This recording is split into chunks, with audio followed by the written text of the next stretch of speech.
Salut et bienvenue dans cette nouvelle vidéo. Je suis César de Riche Afrique. Je me trouve présentement sur les terrasses de riz de Bali. Ce sont des terrasses de riz qui permettent aux cultivateurs ici, malgré la difficulté, je ne sais pas si tu vois derrière moi, c'est un peu comme des terrasses, un peu comme des étangs où à l'intérieur ils font du riz. Et en fait, ça se trouve en fait dans une vallée. C'est alimenté comme ça. Je ne sais pas si tu arrives à voir. C'est alimenté par ce qu'ils appellent ici des terrasses où l'eau ruisselle du haut jusqu'en bas. Et c'est vraiment innovateur. C'est vraiment impressionnant ce qu'on voit ici. En fait, c'est une innovation qu'on doit vraiment importer en Afrique. Donc voilà, si tu me découvres à travers cette vidéo, sache que je suis César de Riche Afrique. On essaie d'impacter positivement tous les Africains par l'entrepreneuriat, par la création de recherche.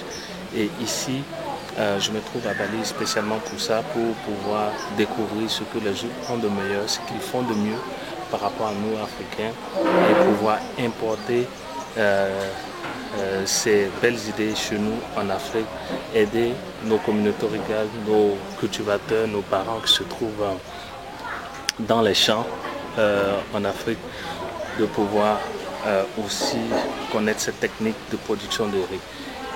Comme je l'ai dit, c'est pas vraiment de grands terrains, de grands espaces où les gens arrivent à faire de la cuisine, de la culture de riz, mais ils font avec les moyens de bord. C'est ce qui nous manque en Afrique, c'est ce qu'on doit faire, produire avec les moyens de bord. Ce sont des techniques que je pense qu'on peut déjà utiliser chez nous. Pourquoi? Parce qu'on a la possibilité d'avoir des terres très fertiles, mais très souvent quand tu demandes à un cultivateur en Afrique pourquoi il ne produit pas du riz, il va te dire c'est parce qu'il n'a pas d'eau. Alors que là, ce qui se passe derrière moi, je ne sais pas si tu arrives à voir, en fait c'est l'eau de pluie ou bien l'eau de ruissellement qu'ils utilisent pour pouvoir arroser et alimenter les pans de riz ici. Donc à chaque palier, sur chaque terrasse, il y a comme des étangs, et donc dès que c'est rempli, il y a un tuyau qui descend et qui va dans l'étape inférieure,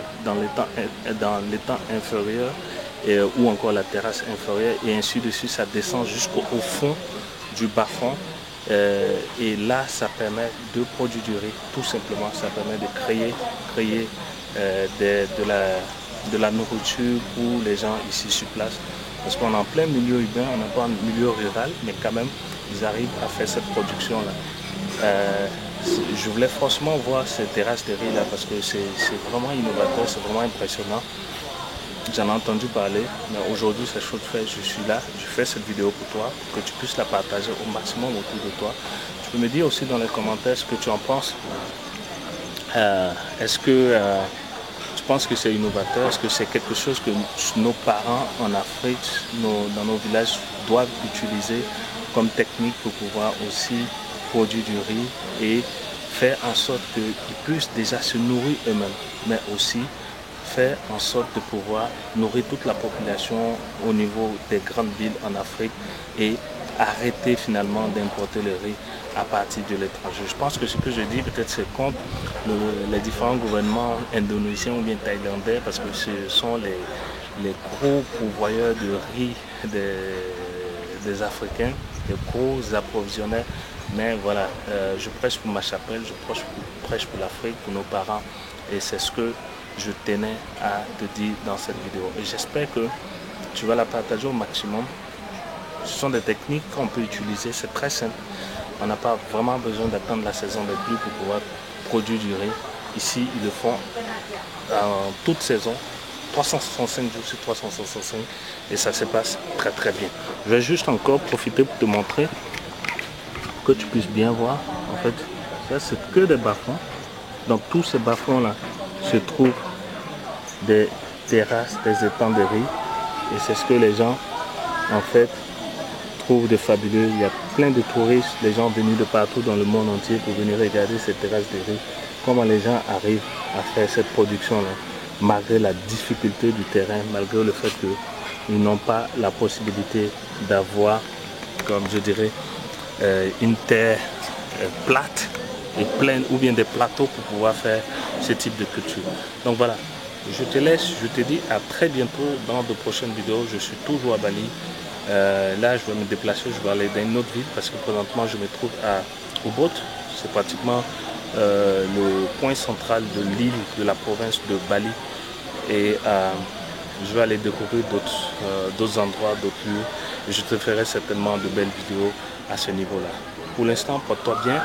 N'oublie pas, troisième campagne, opération 100% business, 100% riche Afrique.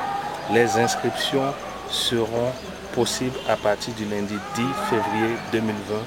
Donc n'oublie pas, envoie-moi un email à césar@richafrique.com ou bien par WhatsApp tout simplement au plus 225 indicatif du pays de la Côte d'Ivoire 77 57 44 05. Ça me ferait un plaisir de réserver ta place et de te retrouver dans des formations 100% business qui vont te permettre de créer des revenus complémentaires, de ne plus dépendre d'une seule source de revenus et pouvoir, pourquoi pas, effectuer ce type de voyage pour découvrir d'autres choses, pour apprendre à faire travailler ton argent. Donc porte-toi bien, je te dis à très bientôt. N'oublie pas, abonne-toi à cette chaîne YouTube, c'est ta chaîne, et partage surtout cette vidéo, surtout celle-là, tous tes proches, tes parents à l'intérieur du pays pour qu'ils puissent aussi permettre de pouvoir créer davantage de revenus. Je te dis à très bientôt. Bye bye.